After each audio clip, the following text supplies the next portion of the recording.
কি মনে হয় একটা মেয়ে বিয়ে করে আসে আপনার বাড়িতে ঝগড়া করবে বলে? না মানে তার নিজের বাড়ি, মা বাবা, প্রিয় কোলবালিশটা ছেড়ে আসে শুধু আপনার সংসার ভেঙে দেবে বলে? সেই মেয়েটা অ্যাডজাস্ট করতে পারে না, সেই মেয়েটা ম্যাটেরিয়ালিস্টিক, সেই মেয়েটা হিংসুটে, সেই মেয়েটার রুচি ভালো না, সেই মেয়েটার সবটা খারাপ।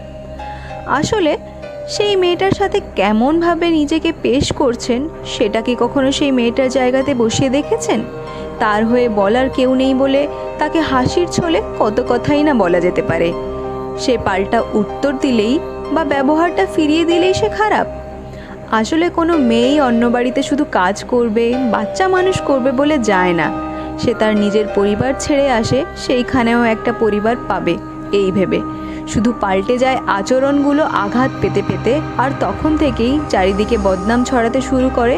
বড়দের সম্মান করতে জানে না, মা বাবা শিক্ষা দেয়নি কিচ্ছু।